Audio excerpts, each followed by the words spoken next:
Saya Purwanto, nama saya Profesor Dr. Heru Bajatmo, PhD Konsultan, Magister Kesehatan. Saya Dr. Benji Fredianto, spesialis ortopedi, konsultan sport injury. Nama saya adalah Dr. Radel. Spesialis saya adalah telinga, hidung, tenggorok, leher. Dan saya punya konsultan nomor 1 bidang otologi telinga, kedua alergi imunologi, yang ketiga adalah onkologi. Saya sehari-hari bertugas di Rumah Sakit Siloam sebagai dokter penyakit dalam konsultan. Dr. Bagaswoto Budo Martono, dokter spesialis radiologi intervensional. Nama saya Jaya Santoso, saya penyakit dalam di Siloam Hospital Jakarta. Nama saya Dr. Lothar Matius Nanton Panenti Silalagi, spesialis neurologi. Dr. Injil, SPOT, saya bagian. Nama saya Juliani, saya dokter spesialis anak di Siloam Yogyakarta. Nama Dr. Sriwidayanto, SPOG.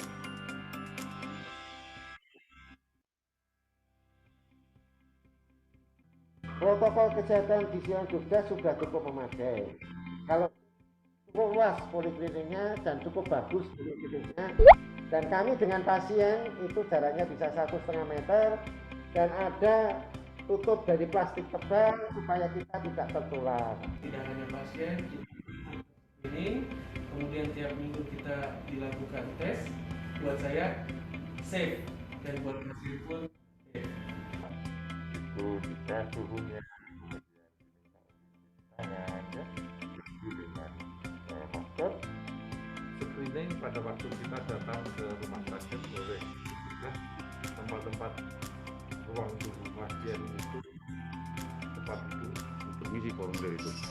Lalu ada scan termo suhu badan ya, termoscan itu sudah disediakan di situ. Siloam ini sangat bagus ya dan terpercaya karena pasien dan pengunjung semuanya sebelum masuk ke lingkungan rumah sakit diwajibkan memakai masker dan melakukan screening suhu.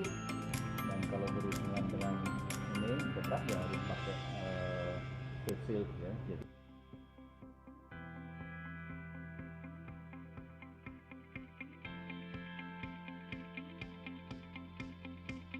Tetap menggunakan masker, tetap jaga jarak, tetap cuci tangan. COVID dan pandemi itu masih ada, jadi saya berpesan kepada masyarakat agar tetap mengikuti protokol untuk menjaga diri sendiri.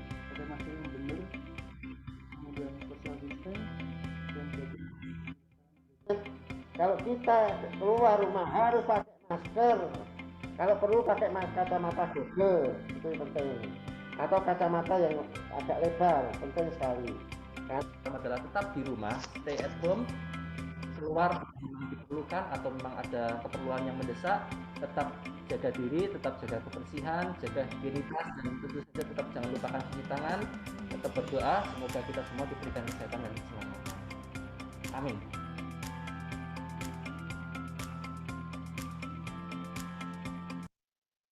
Sampai semuanya. Hai guys, kita lagi ngabuburit nih, siap-siap terbang ke 57.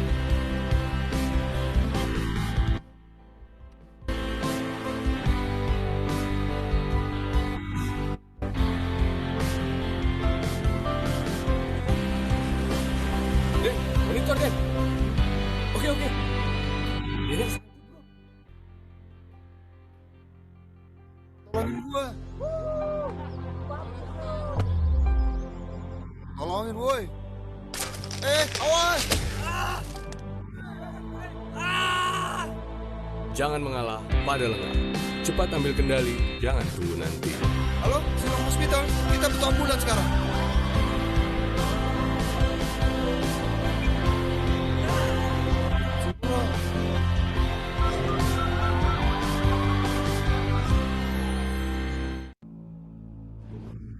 Kita terlambat beberapa. Masa lalu bisa menentukan cara seseorang jalani hidup setiap hari. Seperti dia. Setiap hari serba seragam. Pagi mas, Waktu adalah kunci untuk selalu memegang kendali. Tak ada ruang untuk keterlambatan atau ketidakteraturan. Pak. Namun, selalu ada ruang untuk berbagi kasih. Seperti di hari itu, Selasa yang berbeda dari biasanya. Berhadapan dengan situasi kebiasaan, ia tak mau menyerah pada keadaan. Karena ia tahu, semua keputusan selalu ada di tangan.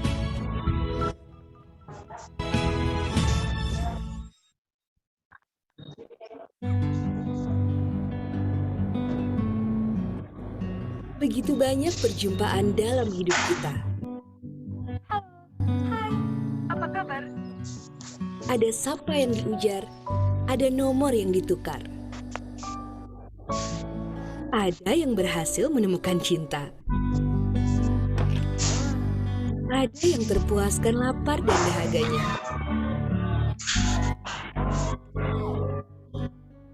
Ada yang menjalin persahabatan sejati. Ada yang menyambung tali silaturahmi.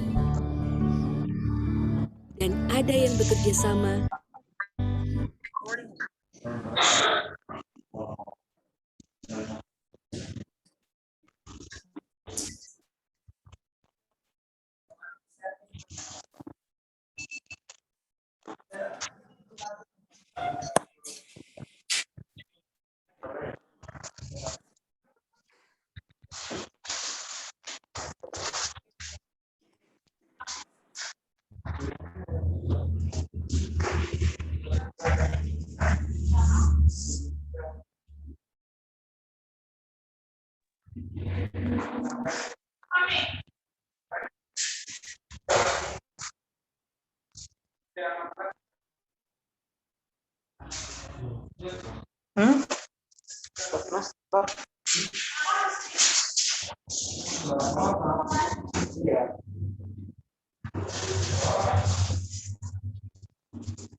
Baik, Bapak Ibu sekalian, mohon ditunggu sebentar. Ini kebetulan Dr. Lothar, saya baru dapat informasi beliau masih handle satu pasien lagi di ruangan beliau. Jadi sambil menunggu, mungkin nanti bisa dibantu untuk invite beberapa peserta yang sudah masuk ya, untuk admin yang sudah dijadiin co-host.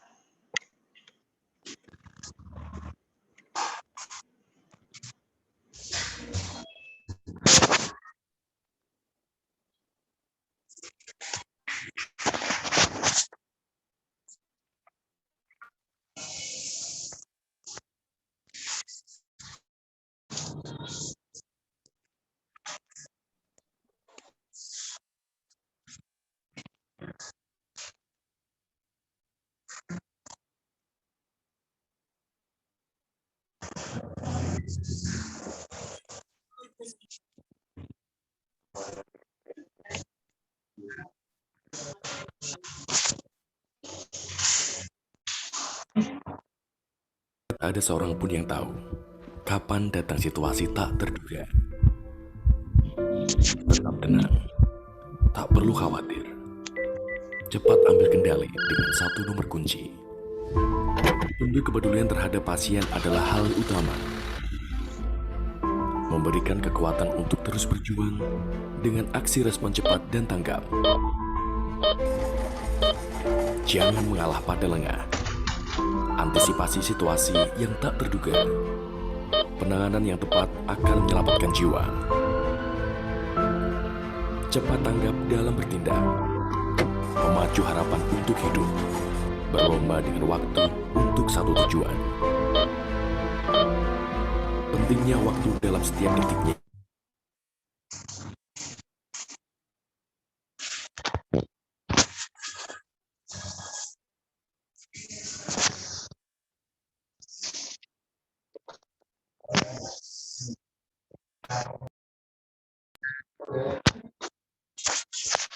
Oke, baik.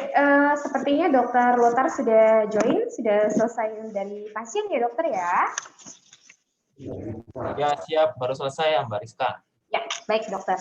Baik, Bapak Ibu sekalian, untuk karena waktunya sudah dimulai, mungkin saya bisa langsung saja ya untuk acara webinar kesehatan ini. Sebelumnya, Assalamualaikum warahmatullahi wabarakatuh. Selamat sore, salam sejahtera untuk kita semua. Perkenalkan, saya Rizka. Saya selaku marketing eksekutif dari Rumah Sakit Siloam Yogyakarta. Di sini saya mewakili Rumah Sakit Siloam Yogyakarta sebagai MC dalam kegiatan webinar kesehatan kita, yaitu kenali jenis-jenis sakit kepala dan penanganannya, yang nanti akan dipaparkan oleh Dr. Lotar Mattheus Mensen Vanenden Silalahi SPN. Beliau selaku dokter spesialis saraf Siloam Hospital Yogyakarta. Baik, sebelum memulai acara, izinkan saya untuk menyapa terlebih dahulu. Selamat sore, Ibu Siti Nurtata Rizky, selaku CEO Siloam Hospital Yogyakarta, dan kepada Dr. Erik Ricardo MPH, beliau selaku Hospital Director dari Siloam Hospital Yogyakarta. Selamat sore. Dan ada dengan Pak Andi Samuel Silas, beliau selaku Branch Manager Nobu Bank Bali. Selamat sore Pak Andi. Dan Ibu Roswita Oktavianti, beliau juga selaku Head of Affinity Business dari Sun Life. Juga Bapak Alvin Jajaputra, beliau selaku Regional Sales Manager dari Sun Life. Selamat sore Pak Alvin. Dan tak lupa juga... Selamat sore, Mbak Rizka. Terima kasih, semangatnya Pak Alvin. Selamat sore juga untuk narasumber kita, yaitu Dr. Lotar. Beliau selaku narasumber utama nih, yang nanti menjadi narasumber kita dalam kegiatan webinar kesehatan pada sore hari ini. Baik, mungkin untuk mempersingkat waktu, saya akan memberikan waktu kepada Pak Andi Samuel Silas selaku Branch Manager dari Bali memberikan untuk kata sambutan. Tapi sebelumnya, sebelum beliau memberikan kata sambutan, saya sedikit membacakan dulu untuk rundown acara pada sore hari ini ya, Bapak Ibu sekalian dan sahabat Siloam, juga para nasabah Nobu dan Sun Life Insurance semuanya. Untuk yang pertama, tadi sudah pembukaan oleh saya selaku MC. Nanti akan diwakili oleh Pak Andi Samuel Silas selaku Branch Manager dari Nobu Bank Bali. Lalu selanjutnya saya akan memaparkan company profile dari Rumah Sakit Siloam, dan juga saya akan membacakan CV dari narasumber kita, yaitu Dr. Lotar. Selanjutnya nanti kita akan buka sesi tanya jawab dan diskusi bagi nasabah Nobu, sahabat Siloam dan Sun Life semuanya.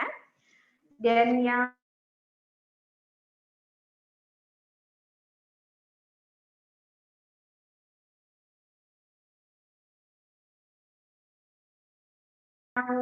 terakhir, baik, untuk mempersingkat waktu, saya perkenankan dari Bapak Andi Samuel Silas selaku Branch Manager Nobu Bank Bali. Monggo Bapak, waktu dan tempatnya. Terima kasih Bu Rizka. Selamat sore, semangat pagi semuanya. Salam sehat selalu. Sore Pak. Sore Pak, selamat pagi. Ya, semangat pagi semua. Gitu. Sebelumnya perkenalkan, saya Andi Samuel. Saat ini saya sebagai BM Nobu Bali mewakili Ibu Yohana sebagai Regional Head Central Nobu Bank, di mana detik-detik terakhir Ibu ada kegiatan yang lain. Jadi mohon maaf sebelumnya. Jadi saya akan mewakili kata sambutan ini. Pertama-tama saya mengucapkan terima kasih kepada Bapak Ibu semua yang telah meluangkan waktu untuk ikut webinar kenali jenis-jenis sakit kepala dan penanganannya melalui kerjasama Bank Nobu, Rumah Sakit Siloam, dan Sun Life. Tidak lupa saya mengucapkan selamat datang juga kepada Ibu Kiki, CEO Siloam Yogyakarta, Dr. Erik Ricardo, Hospital Director Siloam Yogyakarta, Dr. Lotar Mattheus Mensen, dokter spesialis saraf yang juga menjadi narasumber sore hari ini, dan Ibu Roswita Oktavianti, Head of Business Sun Life, Bapak Alvin Jaya Putra, Regional Sales Manager narasumber, dan semua Nobu dan semua BM Nobu Sentral yang hadir pada sore ini. Akhir kata, selamat mengikuti webinar ini, sehat selalu, dan Tuhan memberkati kita semua. Saya kembalikan kepada Ibu Rizka. Terima kasih banyak Pak Andi Samuel Silas selaku Branch Manager dari Bank Nobu Bali ya Pak ya. Salam sehat selalu Pak Andi. Ya. Baik, sebelum kita membacakan untuk CV dari Dr. Lothar, saya akan memberikan sedikit share kepada sahabat Silom semuanya, para nasabah Nobu dan Sun Life, yaitu company profile dari Rumah Sakit Silom Yogyakarta. Saya akan screen dulu.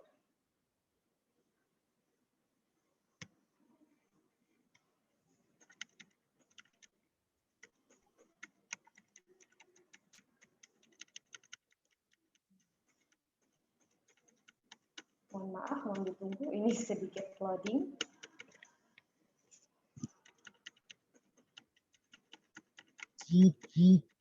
Baik, Bapak Ibu sekalian dari para nasabah Nobu, Sun Life Insurance dan juga sahabat Silom semuanya, saya sedikit menjelaskan dari company profile Rumah Sakit Siloam.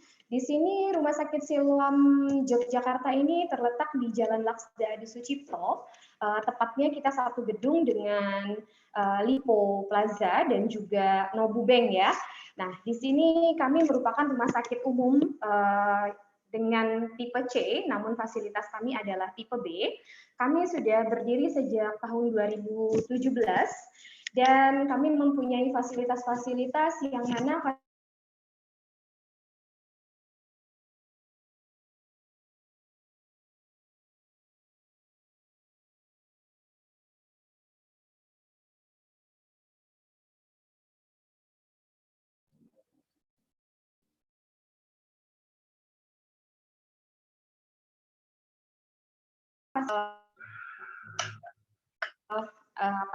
bisa telepon ke 1.500 911 itu nanti Bapak Ibu sekalian yang ada di seluruh Indonesia dapat mengakses ambulan tersebut jika terjadi sesuatu atau kecelakaan di areanya.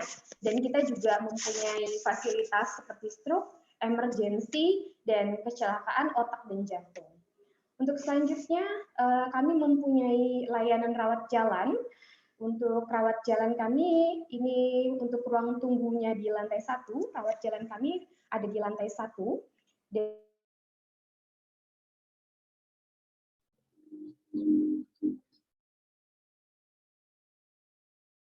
Corporate Insurance Lounge. Dan ini untuk sedikit gambaran dari ruang rawat dokter, ini untuk dokter anak. Lalu kami mempunyai juga fasilitas untuk dokter obgyn kami, yaitu untuk fasilitasnya kita sudah menggunakan USG 4 dimensi juga. Ini untuk seperti biasa dental giginya, dan kami juga punya ruangan treadmill, jadi Bapak Ibu sekalian yang melakukan medical check up atau pemeriksaan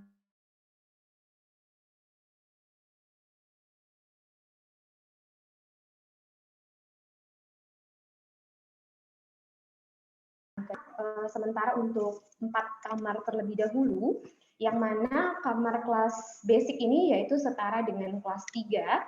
Kita terdiri dari 3 bedroom dan fasilitas ini pastinya kami membedakan sesuai gendernya dan juga sesuai dengan penyakitnya. Jadi untuk gender dan penyakit itu pasti kami pisahkan.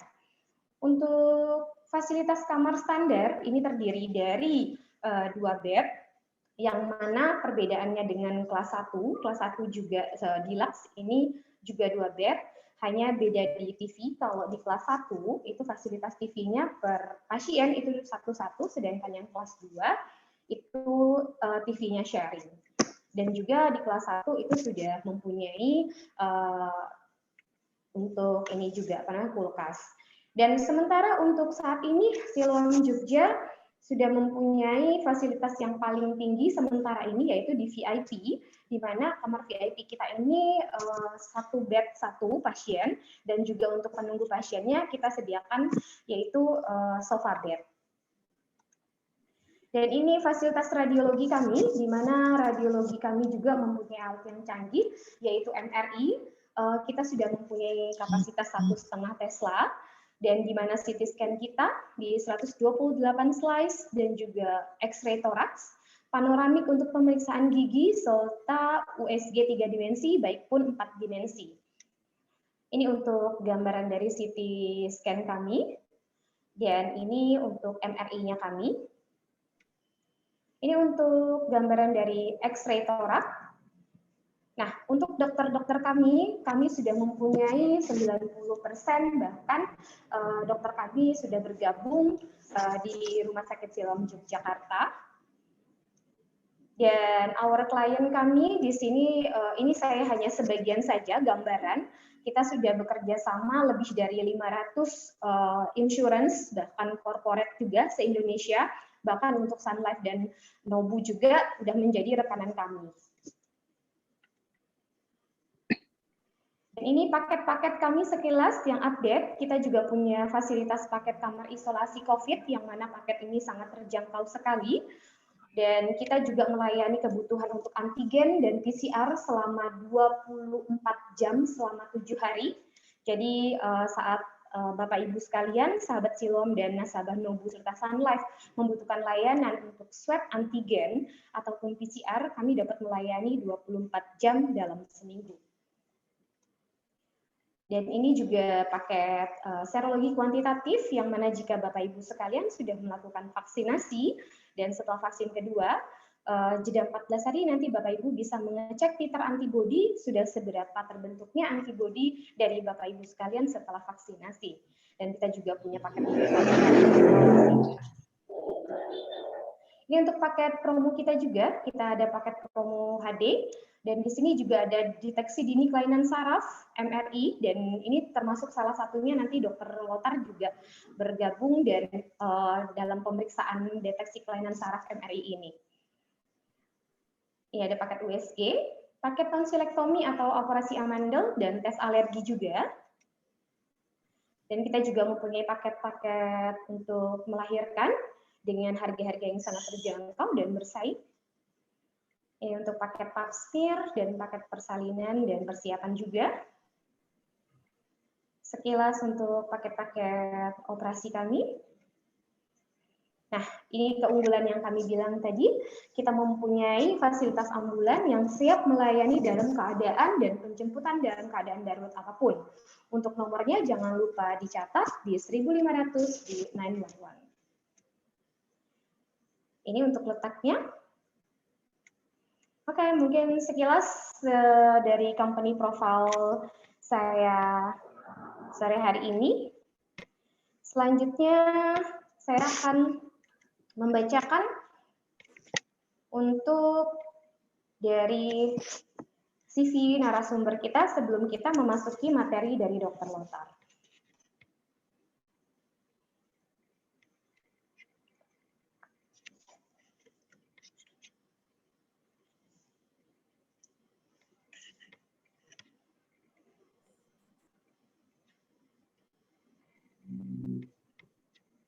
Oke, maaf Bapak Ibu.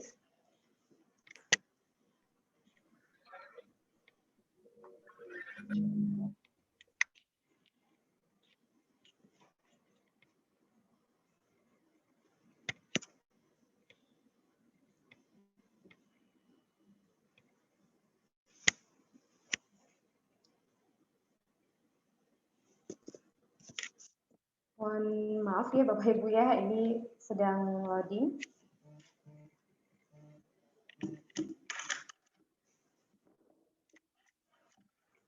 Baik, apakah sudah terlihat Bapak Ibu untuk materi dari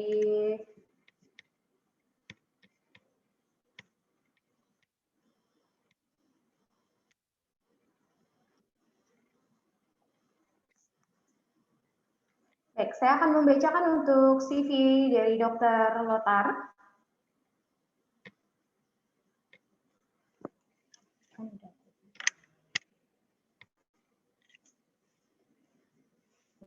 Suara saya masih terdengar? Segera ya. Oke, mohon maaf ini Zoom-nya sedang not responding. Saya bacakan sekilas untuk CV-nya Dr. Lothar. Dr. Lothar Mattheus Manson Vanandan Silalahi, beliau selaku dokter spesialis saraf di Rumah Sakit Siloam Yogyakarta. Dr. Lothar ini merupakan seorang dokter yang peduli akan pasiennya, dan beliau percaya bahwa kesembuhan dimulai dari seorang energi positif dan semangat dari orang sekitar pasien dapat membuat proses penyesuaian dan penyembuhan lebih mudah.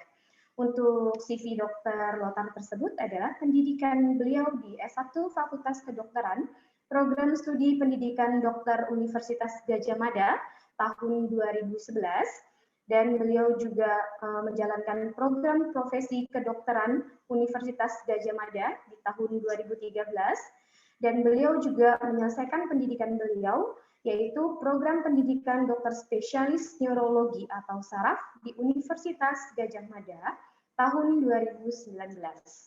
Baik, mungkin untuk mempersingkat waktu juga, Bapak Ibu sekalian menunggu dari pemaparan Dr. Lothar, waktunya kita untuk mendengarkan pemaparan beliau, yaitu tentang kenali jenis-jenis sakit kepala dan penanganannya. Untuk Dr. Lothar Mattheus Manson Vanandan Silalahi SPM, waktu dan tempat saya persilahkan dokter. Ya, terima kasih Mbak Rizka buat kesempatannya. Suara saya terdengar jelas, Mbak Rizka? Terdengar jelas, dokter. Ya, nanti saya juga coba share screen ya. Sudah terlihat belum di gadgetnya masing-masing? Sudah, dok. Nah, oke. Pertama-tama, selamat sore kepada seluruh Bapak Ibu yang hadir di sharing pada sore hari ini. Saya diminta buat sharing tentang sakit kepala ya. Jadi dibuat di situ di flyernya jenis-jenis sakit kepala dan penanganannya. Perkenalkan sebelumnya, nama saya Dr. Lothar. Nama lengkapnya panjang sekali, tadi sudah disebutkan oleh MC. Jadi Dr. Lothar Mattheus Manson Vanandan Silalahi. Saya spesialis neurologi, berpraktek di Siloam Yogyakarta. Mungkin langsung saja saya coba sharing di sini.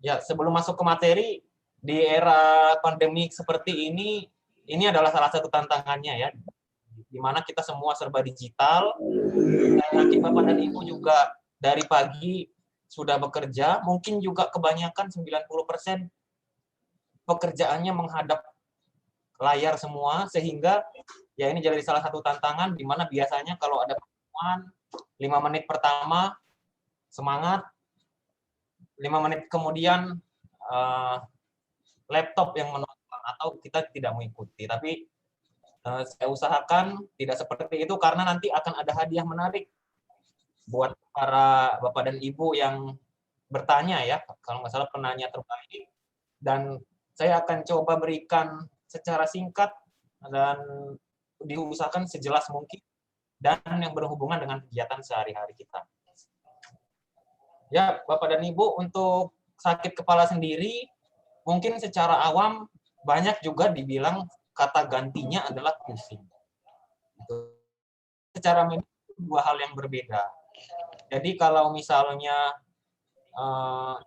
Bapak dan Ibu pernah periksa ke dokter, dan dokternya itu pasti meyakinkan bahwa keluhan pusing biasanya yang dibilang itu adalah sebuah sakit kepala atau berputar. Karena apa? Karena penanganannya akan berbeda, penyebabnya juga akan berbeda juga. Jadi Bapak dan Ibu harus bedakan dulu sebuah pusing itu yang secara awam dibilang itu adalah sebuah sakit kepala, ya. Digambarkan di sini yang memegang kepalanya atau pusing berputar. Dalam hal ini yang di sekitarnya ada lubang-lubang di sekeliling kepalanya. Kalau Bapak dan Ibu pergi mungkin konsultasi ke dokter, Bapak dan Ibu harus bisa menjelaskan dan membedakan itu. Karena apa? Karena dokter juga bukan cenayang ya yang tahu. Kalau misalnya Bapak dan Ibu hanya bilang pusing saja, dokternya juga ikut pusing juga Bapak Ibu. Jadi harus bisa dibedakan suatu berputar atau nyeri pada kepala. Kalau pusing berputar ini pada umumnya dikenal sebagai vertigo. Nah, pada sore hari ini saya ingin sharing, kita diskusi tentang sakit kepala yang ada rasa sakit di area di kepala, bukan sensasi berputar. Saya yakin dari Bapak dan Ibu semua pernah mengalami sakit kepala. Dari studi-studi ini yang secara ilmiah dilakukan, 96% orang pernah sakit kepala selama hidupnya minimal sekali. Jadi kalau di sini saya lihat ada 200 orang, berarti kira-kira ada 198 orang yang pernah sakit kepala. Dan sisanya mungkin sekarang belum sakit kepala, suatu saat akan sakit kepala.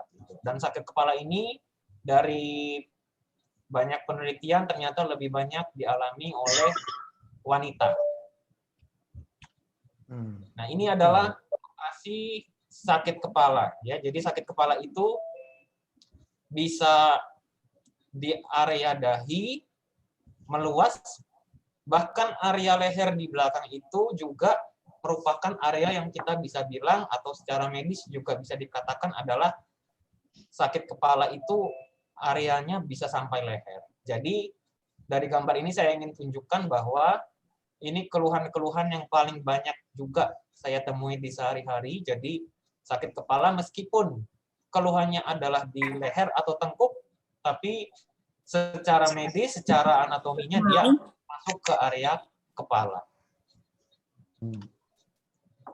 Nah, sekarang kalau sakit kepala itu penyebabnya apa? Pasti pertanyaannya seperti itu. Mungkin dari antara Bapak dan Ibu ada yang sudah sehari-hari mungkin mengalami sakit kepala, atau mungkin jarang-jarang ada pertanyaan, dokter, kira-kira sakit kepala itu kenapa?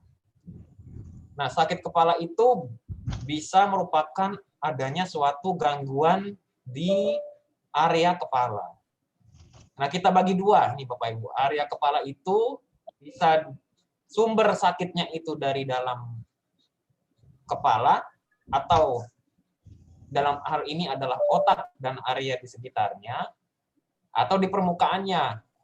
Ini kalau Bapak dan Ibu lihat, ini banyak sekali penyebab-penyebab atau bagian-bagian tubuh yang bisa jadi sumber sakit kepala. Rambut, saraf, mata, hidung, rongga kepala.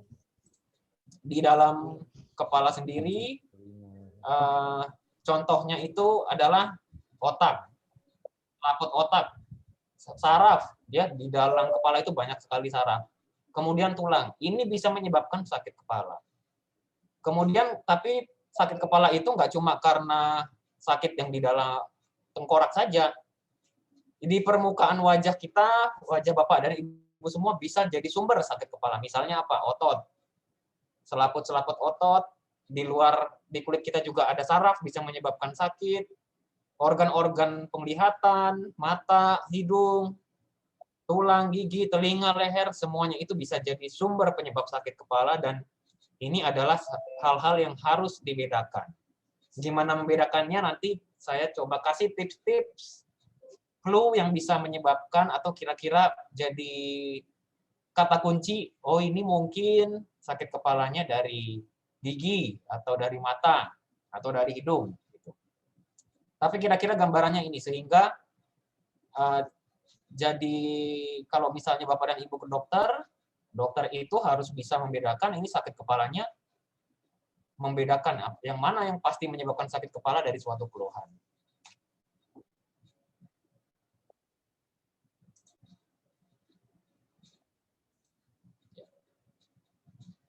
Nah, celakanya atau bukan celakanya ya, untungnya ya, adalah dari banyaknya tadi hal-hal yang bisa bikin sakit kepala yang sehari-hari terjadi pada kita, yang kita rasakan itu, yang dirasakan 96% itu adalah sakit kepala yang penyebabnya tidak diketahui. Tidak diketahui itu maksudnya bukan berarti tidak tahu diagnosisnya, tapi tidak berkaitan dengan gangguan-gangguan pada organ-organ yang tadi. Ya, ini coba saya kembali lagi. Di antara semua ini ya yang bisa menyebabkan sakit kepala, ternyata yang sehari-hari kita rasakan itu 80-90% bukan karena kerusakan bagian-bagian tubuh yang tadi saya habis. Jadi ini sebenarnya adalah suatu fakta yang disyukuri ya. Jadi bisa menjadi tenang juga, misalnya Bapak dan Ibu mengalami sakit kepala, nah berarti bisa dikatakan 80-90% kemungkinan sakit kepala Bapak dan Ibu itu bukan karena gangguan pada area kepala atau bagian-bagian tubuh di area kepala itu. Nah, cuma 80-90% ini ada pencetusnya. Pencetusnya apa? Pencetusnya misalnya kurang tidur, kemudian stres secara fisik, ya, stres secara psikis, cemas, khawatir, ada makan makanan tertentu, efek samping obat, ya, dan lain sebagainya. Jadi bedakan pencetus sama penyebab. Ya, kalau penyebab berarti ada kelainan dari bagian tubuhnya, tapi pencetus itu apa yang bisa memicu munculnya sakit kepala. Ya, misalnya terlalu terik atau terlalu dingin, misalnya ada makanan-makanan tertentu nanti yang bisa menyebabkan sakit kepala. Nah, sehingga 80-90% itu sakit kepala yang kita rasakan sehari-hari itu istilahnya nyeri kepalanya adalah sakit kepala yang primer. Primer itu karena bukan atas dasar penyebab kelainan organ tertentu. Udah dicari-cari penyebabnya normal, matanya normal, hidung baik, gigi baik, difoto otaknya juga baik, lehernya juga normal. Ya sudah, berarti itu sakit kepala yang primer ini. Ini bisa dibilang jinak. Ya, tanda kutip jinak, saya kasih tanda kutip karena jinak itu tidak ada penyebab serius yang menyebabkan sakit kepalanya. Nah, dalam artian walaupun kita harus memahami juga yang namanya sakit, tetap sakit bikin nggak nyaman. Cuma secara umum, jinak karena memang tidak ada penyebab serius yang harus ada tindakan spesifik.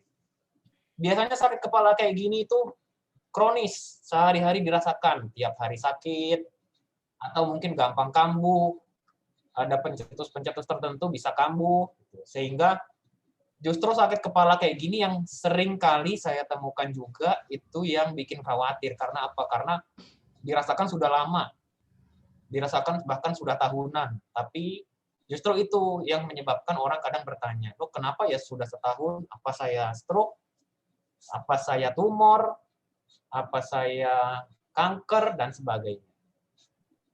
Ya, kemudian sakit kepala seperti ini cenderung rasanya sama. Ya, maksudnya tiap kambuh itu ya rasanya seperti itu. Misalnya sakitnya di sekeliling kepala. Ya, tiap kambuh dia akan di sekeliling kepala terus. Jadi rasanya itu akan sama tiap kambuh. Kemudian respon terhadap obat biasanya bagus, bahkan obat-obat ringan yang Bapak dan Ibu bisa beli di warung, misalnya paracetamol atau Paramex, atau bahkan kadang-kadang minum jamu, itu sudah membaik, yaitu kemungkinan karena nyeri kepala yang seperti ini. Nah, nyeri kepala ini yang nggak ada penyebabnya ini, yang tidak karena gangguan-gangguan tertentu ini, pada umumnya sering muncul ini ada 3. Ya, yang pertama itu sakit kepala yang tipenya tegang. Tipe tegang itu berarti ya sesuai namanya, dia mengikat katanya, atau sakit kepalanya itu seperti ngikat di pinggir-pinggir dari sekeliling kepala kayak diikat oleh tali kenceng.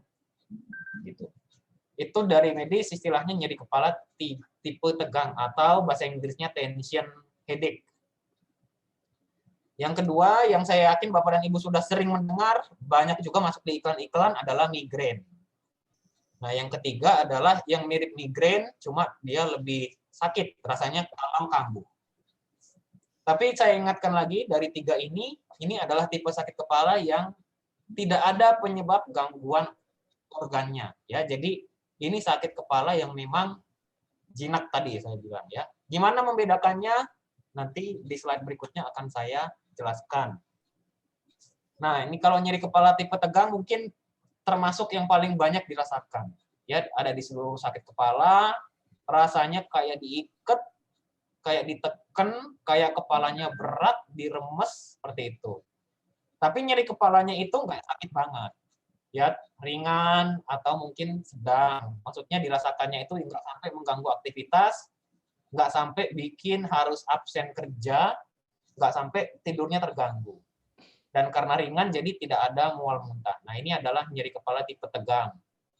Penyebabnya, atau maksudnya ini terjadi, itu kemungkinan karena apa? Anggapannya adalah ini kram di otot seluruh kepala. Gitu. Jadi kalau Bapak dan Ibu pernah mungkin ngangkat berat, tiba-tiba kecetit di boyoknya, nah anggaplah analoginya sakit kepala ini karena memang otot-otot sekarang di sekeliling kepalanya itu kecetit.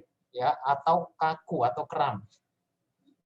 Makanya kalau sakit kepala seperti ini, biasanya pencetusnya itu yang bikin tegang di sekitar kepalanya. Apa? Misalnya terkena sinar matahari ya, jadi banyak terus berkerut, deadline kerjaan yang banyak, ya, jadi harus mikir terus sampai berkerut, akhirnya lama-lama tegang, kenceng.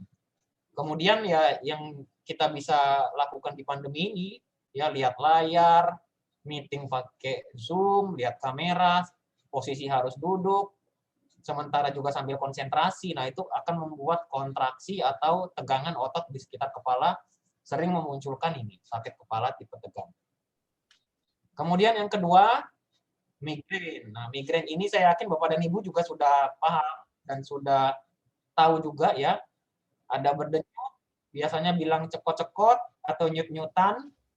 Kemudian sakitnya itu di satu sisi ya, kanan saja atau kiri saja. Nah, migrain ini juga sering bikin khawatir. Kenapa? Karena nyerinya kadang sangat berat. Ya, jadi pada beberapa orang migrain ini bisa mengganggu aktivitasnya. Tapi rata-rata sakitnya itu menengah atau sedang ya, sampai sakit banget. Migrain juga ada mual muntahnya. Inilah yang bikin kadang orang juga khawatir, apa jangan-jangan ada stroke-nya, ya. Bahkan ini, di migrain itu bisa ada muncul fotofobia, fonofobia. Artinya apa? Fotofobia itu kalau lagi sakit kepala, lihat cahaya, lihat sinar, makin sakit. Fonofobia itu saat sakit kepala, mendengar suara ribut, mendengar suara ngomong itu makin sakit. Jadi orang migrain itu cenderungnya pengen ruangannya gelap, sepi, nggak diganggu apa-apa.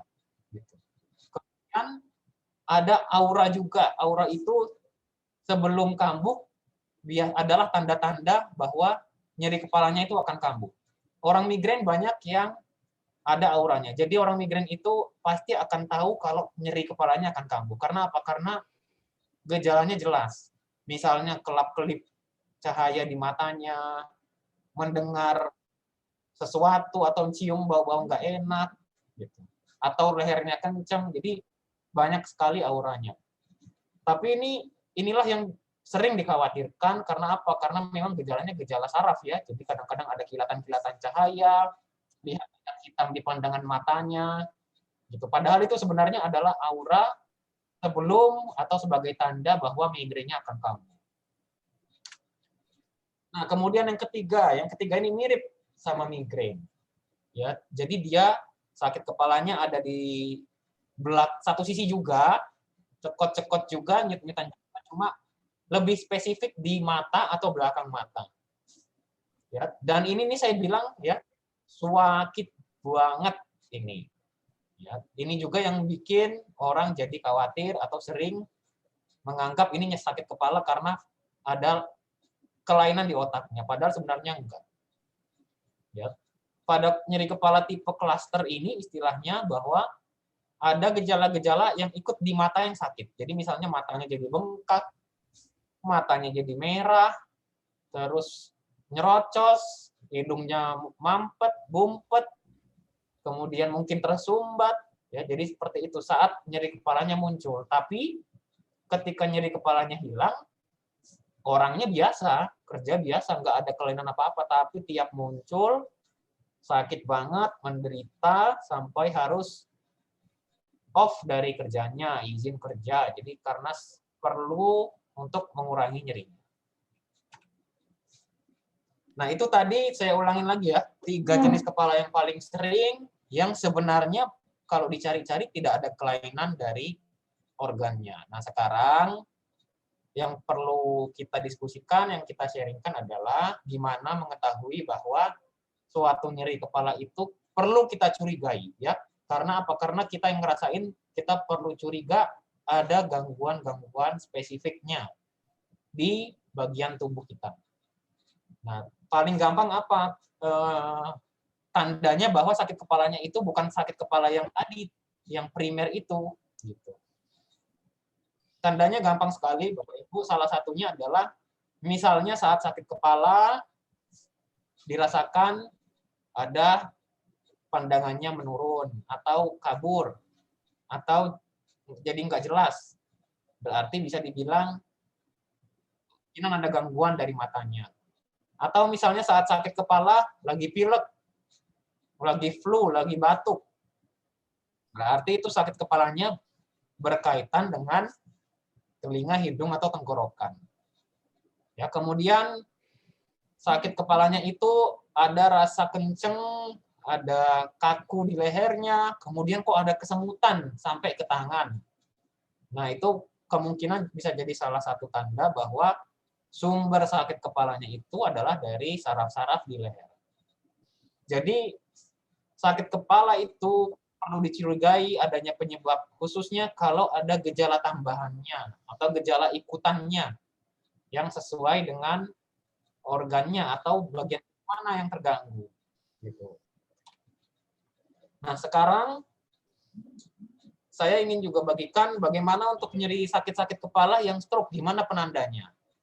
Nah, ini sudah saya kasih Bapak Ibu dari kementerian juga suatu campaign untuk stroke, yaitu ingat slogan segera ke RS untuk tanda-tanda stroke.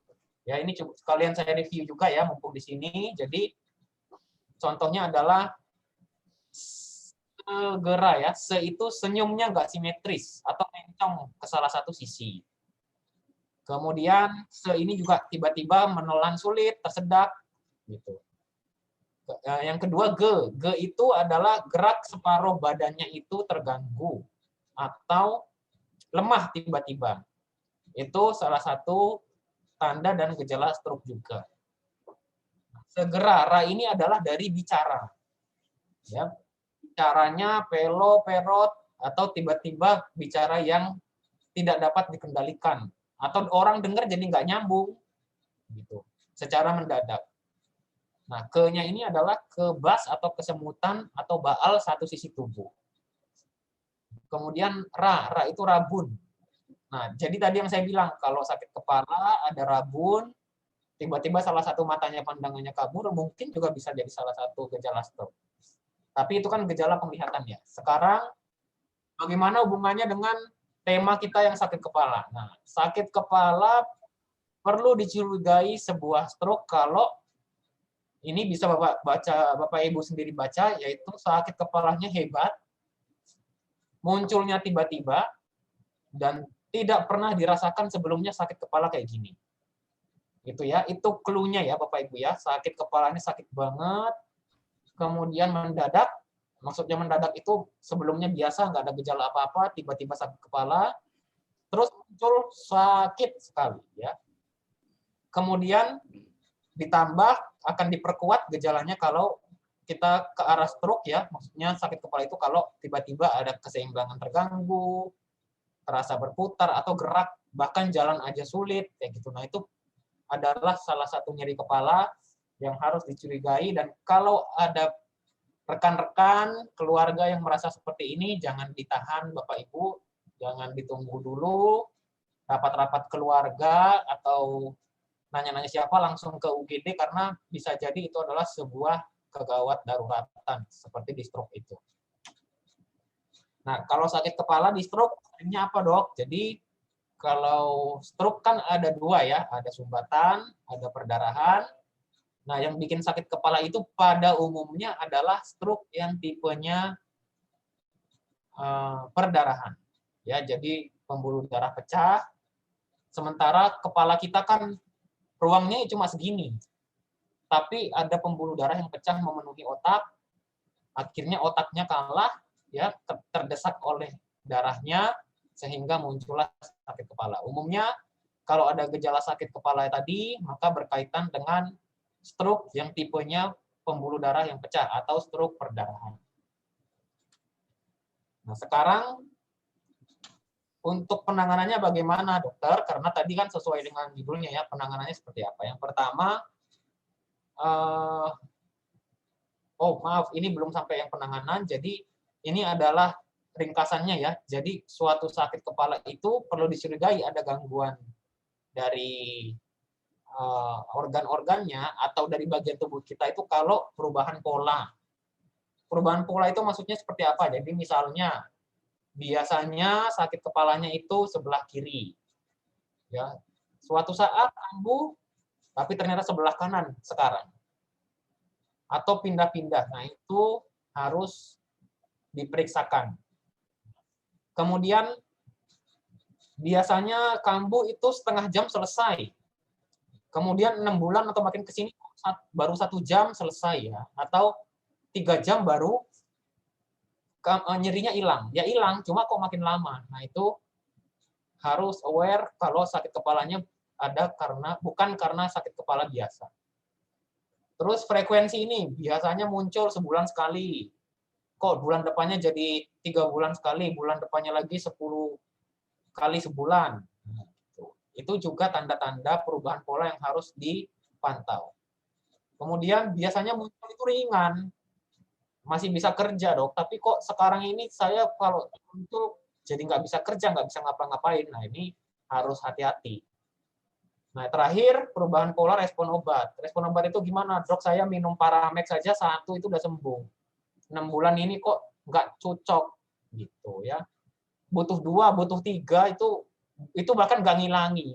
Gitu. Nah, itu contohnya. Kemudian yang kedua, sakit kepalanya muncul pada malam-malam. Itu adalah salah satu yang harus diperhatikan ya. Karena apa? Karena mungkin ini masih mungkin loh ya Bapak Ibu, bukan berarti pasti. Mungkin ini yang memberat pada malam hari ini adalah gejala-gejala yang mengarah kepada tumor atau kanker di otak. Ya.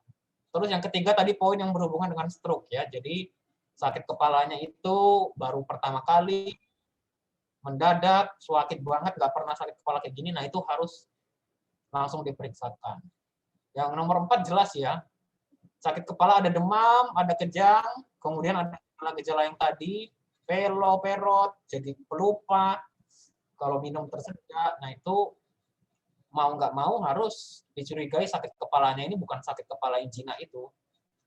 Kemudian yang kelima, sakit kepala yang habis kebentur. Ya, misalnya hari ini sakit kepala, ternyata 3 hari lalu baru kebentur kepalanya, misalnya gitu. Jadi itu harus aware Bapak dan Ibu. Kemudian mungkin kalau ada riwayat sebelumnya tumor, benjolan, apa kanker, atau infeksi di tempat lain, terus kemudian mendadak sakit kepala, atau ada gejala sakit kepala juga, perlu dicurigai sakit kepalanya itu berhubungan dengan kondisi-kondisi ini.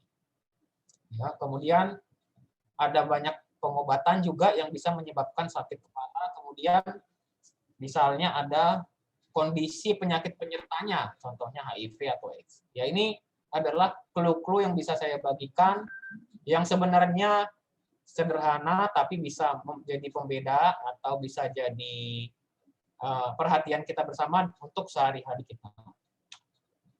Nah, ini tadi kita masuk penanganan ya. Gimana penanganan sakit kepala itu? Yang pertama, harus tahu pencetusnya dulu Bapak dan Ibu. Karena kalau tidak tahu pencetusnya, ya akan jadi sulit. Karena penanganan sakit kepala itu pertama, kenali dulu. Kayak alergi.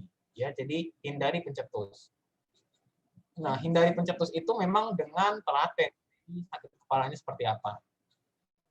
Misalnya kelelahan, kelaparan, kurang tidur. Ada beberapa yang makan-makan MSG, micin itu muncul sakit kepalanya. Terus kalau migrain itu biasanya kalau sering juga terjadi kalau dia habis minum-minum, bukan minum ya, melihat cahaya-cahaya yang kelap-kelip. Ya, gitu. Misalnya lagi berkendara kan, kalau malam-malam ada lampu-lampu kendaraan, nah itu bisa menimbulkan sakit kepala. Kecapean secara fisik atau kecapean secara psikis. Kemudian yang kedua, obat. Bisa kita memberikan obat. Nah, obat yang bisa bebas kan obat-obat yang dijual bebas seperti paracetamol. Itu Bapak dan Ibu jangan remehkan kekuatan paracetamol. Itu obat yang bisa digunakan untuk demam, tapi yang ingin saya katakan bahwa paracetamol itu bisa obat yang ampuh untuk ngurangin sakit. Jadi bukan hanya untuk ngurangin demam juga. Ya, itu bisa diminum. Paracetamol bisa diminum sehari, bisa bahkan sampai setiap 4 jam. Nggak ada masalah. Ya, karena dosis maksimalnya itu sampai 3 gram. Padahal yang kita minum sekali minum itu 500. Jadi bisa bahkan bisa sampai 6 ya. Kemudian pereda nyeri itu bisa hanya menyembuhkan, bisa hanya ngurangin. Yang menyembuhkan itu gimana, Dok? Jadi kalau sakit kepalanya memang bukan karena apa-apa, ya dia bisa nyembuhin. Tapi kalau sakit kepalanya misalnya karena ada masalah di tulang leher, berarti dia hanya ngurangin. Tapi penanganan untuk tulang lehernya juga harus dilakukan. Nah, sekarang mungkin Bapak Ibu pernah bilang, ada yang bilang minumnya kalau sakit aja, ada yang minumnya rutin. Nah, lebih bagus mana, Dok? Jadi, kalau misalnya memang nyeri kepalanya baru saja terjadi, atau lagi sakit-sakitnya, itu perlu obatnya rutin. Yang misalnya 3 hari, 5 hari, diminum rutin, sampai nanti reda, baru boleh bila perlu. Gitu. Tapi kalau nyerinya hanya sekali-sekali kambuh, bolehlah. Gitu. Tapi kalau misalnya dalam 3 hari ini sakit kepala terus, maka itu minumnya pereda nyerinya harus secara rutin. Kemudian yang ketiga, tangani penyebabnya. Nah, ini tahu penyebabnya seperti apa ya, Bapak dan Ibu, periksakan ke dokter. Nah, kemudian kalau ada gejala atau clue ternyata sakit kepalanya itu bukan sakit kepala yang biasa, gitu, segera diperiksakan. Ya, mungkin itu sekian dari saya sharingnya. Mungkin kalau ada pertanyaan, saya serahkan kembali ke Mbak Rizka. Terima kasih. Baik, terima kasih banyak Dr. Lothar untuk pemaparan tentang sakit kepala dan sekilas tentang stroke ya dokter ya. Ini pertanyaannya saya sudah cek semua, rata-rata hampir sama dokter pertanyaannya. Dan saya lihat juga sudah disampaikan dokter juga ya, Bapak Ibu sekalian, karena nasabah Nubu dan Sun Life. Dokter sudah menjelaskan tentang kebanyakan itu, kalau saya simpulkan pertanyaan dari Bapak Ibunya adalah, jika kurang tidur, jika makan terlambat, itu kenapa sih penyebab sakit kepalanya dan mengatasinya seperti apa? Terus kesimpulan yang kedua saya ambil adalah seberapa boleh kita harus meminum obat pereda nyeri, mungkin seperti Panadol, Paramek, atau paracetamol, itu seberapa boleh yang seperti dokter sudah katakan tadi. Terus yang ketiga yang saya simpulkan juga, telinganya tuh kadang ada yang telinga Bapak Ibu ini sering berdenging ya dok ya, berdenging, sudah periksa ke THT tapi masih sering sakit juga, itu kenapa gitu? Mungkin banyak faktor juga, terkadang kan kita apalagi sedang masa pandemi kayak gini ya dok, dengan melihat laptop setiap hari, mainan handphone setiap hari, atau mendengarkan musik juga setiap hari dengan menggunakan headset, itu juga bisa mempengaruhi saraf-saraf ya dokter ya. Nah mungkin dok, dari kesimpulan keseluruhan itu pertanyaannya hampir sama semua dokter, terkait yang kurang tidur, kurang makan, dan juga dia nggak bisa tidur cepat, dan dia juga suka bergadang dengan minum obat dan lain-lain. Nah itu tadi sepertinya sudah dipaparkan oleh dokter. Mungkin secara keseluruhan aja dok, biar Bapak Ibu sekalian juga bisa tahu dok. Ya, jadi satu-satu dulu ya Mbak Rizka ya. Kenapa orang kurang tidur tadi bisa sakit kepala? Ya, yang jelas karena apa? Karena tidur itu kan fase untuk istirahatnya badan. Ya, jadi ketika tidurnya tidak terpenuhi, istirahat badan secara umum tidak terpenuhi juga. Otomatis badan itu kerja keras. Dan efeknya apa? Efeknya ke otot-otot jadi lelah, lesu, termasuk juga ke kepala. Nah, jadi itu yang bisa menyebabkan sakit kepala. Nah, kalau telat makan gimana? Nah, telat makan itu bisa saja karena apa? Karena kadar gula dalam darahnya yang ke otak itu berkurang. Ya, jadi bisa menyebabkan sakit kepala juga.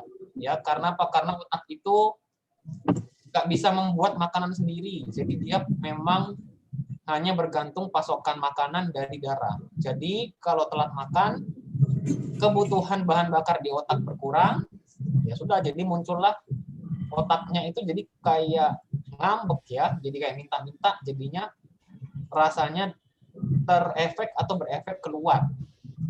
Gitu. Jadi rasanya sakit, pusing, jadi seperti itu. Itu yang kalau telat makan sama kurang tidur ya, Mbak Rizka. Nah, yang kedua apa tadi? Penggunaan obat ya kayaknya Mbak Rizka ya? Oh, penggunaan obat, dokter. Oh iya. Jadi gini tadi, makanya ada 2 poin tadi ya. Obat itu bisa menyembuhkan, obat bisa hanya mengurangi saja.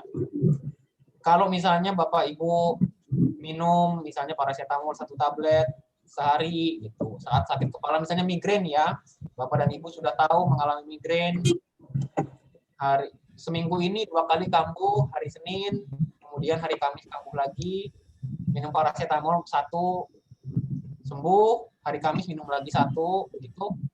Dan setiap minggu gitu sebenarnya secara medis tidak ada efek samping. Ya, maksudnya karena kenapa? Karena minumnya cuma sekali-sekali, jaraknya juga jauh. Ya, rata-rata obat itu bisa hilang dari tubuh 5 hari rata-rata maksimal ya. Tapi 3 hari itu obat sudah hilang dari badan. Jadi kalau hanya minum sekali, jarak jauh, Bapak Ibu nggak usah khawatir. Cuma kalau Bapak udah sampai harus butuh setiap hari obat-obat seperti itu, walaupun sehari cuma 1 ya, secara medis itu sebenarnya aman juga, nggak ada masalah. Paracetamol setiap hari 1 tablet. Dengan catatan tadi ya, nggak ada gangguan fungsi ginjal, fungsi hati gitu. Jadi orang sehat lah, gitu ya, organ lainnya. Secara medis ya nggak ada masalah. Gitu. Cuma harus dipikirkan juga berarti ada something yang bisa menjadikan penyebab sakit kepalanya. Jadi maksudnya adalah kalau misalnya ibu atau bapak sampai harus minum atau bergantung sama obat sakit kepala itu harian, ya itu harus periksa atau perlu dicari penyebabnya. Ini yang saya bilang paracetamol ya. Tapi kan banyak ya jenis-jenis obat sakit yang lain. Misalnya secara umum yang bisa dibilang apa konstan. Nah, obat-obat di luar paracetamol itu diminum harian berkepanjangan itu tidak baik karena ada efek samping ke ginjal, ke lambung, dan ke darah. Tuh. Jadi kalau misalnya dibilang maksimalnya sama maksimal minumnya berapa, ya maksimalnya kalau ini minum harian ya 1 bulan. Seperti itu untuk obat-obatan. Nah, cuma poin yang ingin saya highlight adalah kalau Bapak dan Ibu sampai memang sangat butuh sekali untuk ngurangin sakit kepala, obat-obat itu sampai tingkatnya harian, yang udah sering berarti ya sakit kepalanya, saat itulah poin jadi salah satu tanda harus segera check up atau periksa. Gitu. Kemudian yang pertanyaan ketiga apa Mbak Rizka? Ada keluhan dokter yang berhubungan dengan telinga mungkin ya dok, kenapa dia juga sakit kepala, dan di sini juga kesimpulannya juga banyak yang bertanya terkait dengan vertigo. Vertigo itu kan pasti kehilangan keseimbangan tubuh ya dok ya, banyak hal-hal yang menyebabkan vertigo itu apa, mungkin tadi salah satunya adalah kerja yang terlalu keras dan lain-lain gitu, bahkan vertigo ini juga bisa muncul dari mah ya dok, kalau yang punya mah. Mungkin bisa dijelaskan secara singkat dokter, karena yang saya tahu juga vertigo itu dari telinga juga bisa gitu dok. Mungkin ya, apa namanya vertigo gitu dok. Ya, baik. Jadi kalau ada sakit kepala, telinga berdenging, nah itu juga harus kalau dibilang penyebabnya kenapa bisa banyak. Bahkan migrain aja pun bisa saat sakit kepala itu muncul telinganya berdenging. Ya, gitu. Jadi kemungkinannya tapi bisa diringkas gini kalau sakit kepala ini.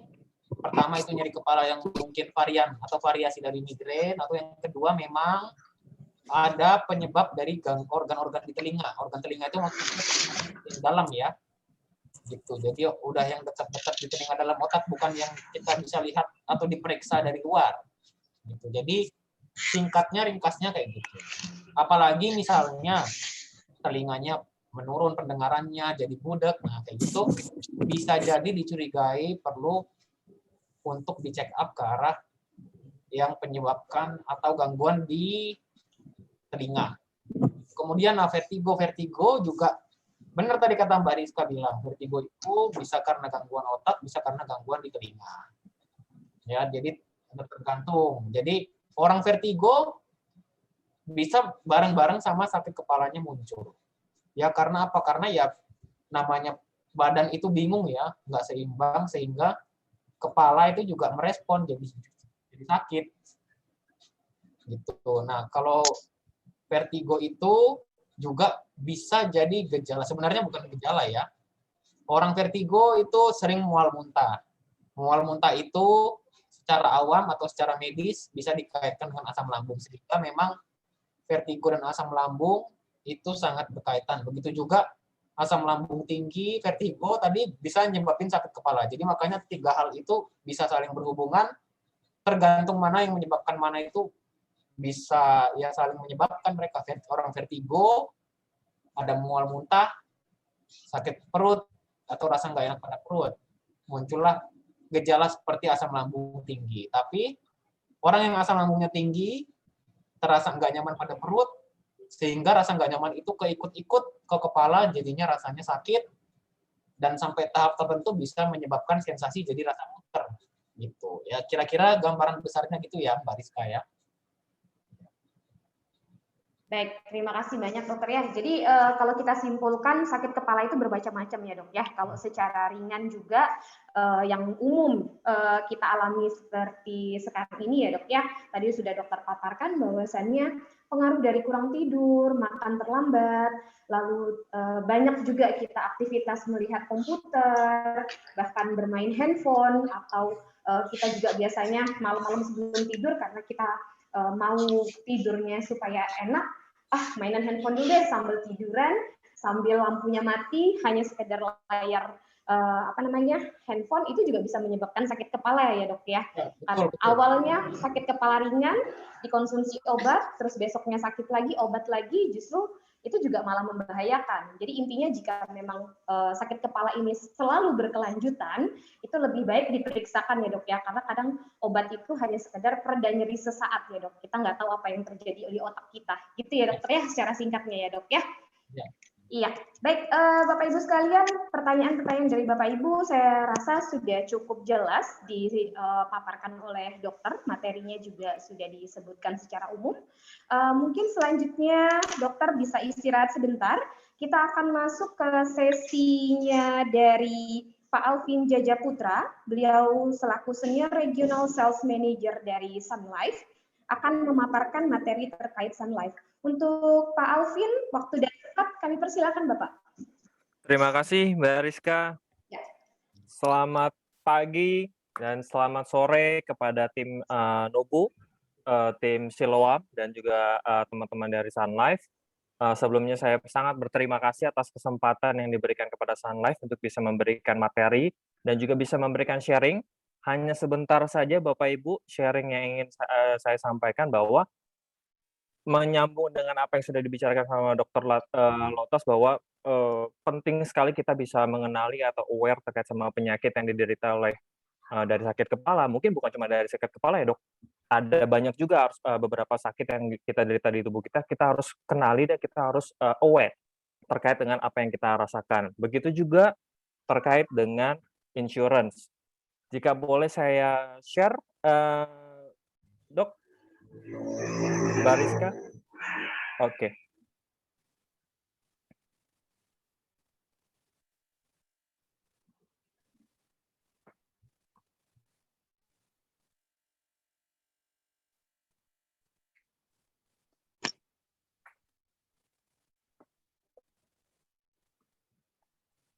Ya, sudah terlihat materinya?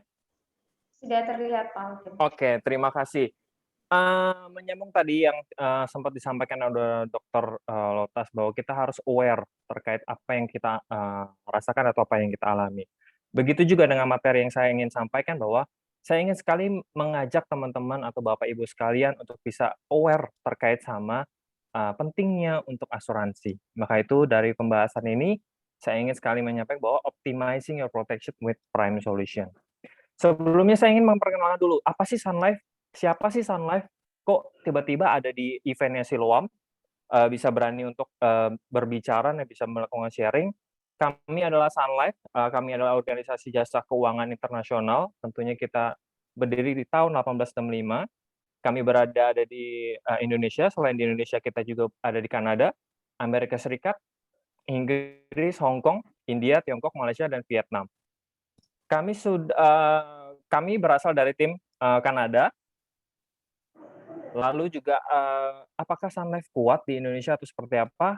Kami sharing bahwa kami mempunyai kekuatan 607% risk-based capital, di mana persyaratannya jauh lebih tinggi ketimbang daripada persyaratan dari OJK, yaitu 120%. Apa sih artinya, Pak Alvin? Ini apa sih RBC 607% atau 287%? Apa sih? Kita nggak ngerti nih, Pak.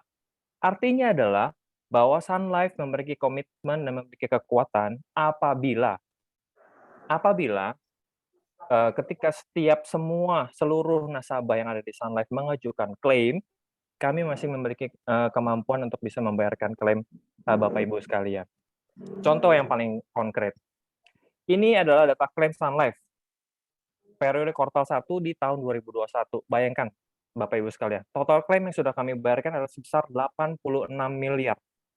Di mana 67 miliar diantaranya adalah meninggal dunia, kasus meninggal dunia, 17 miliar adalah kesehatan, 720 juta di penyakit kritis, bahkan di 354 juta kita bayarkan untuk para waiver-nya.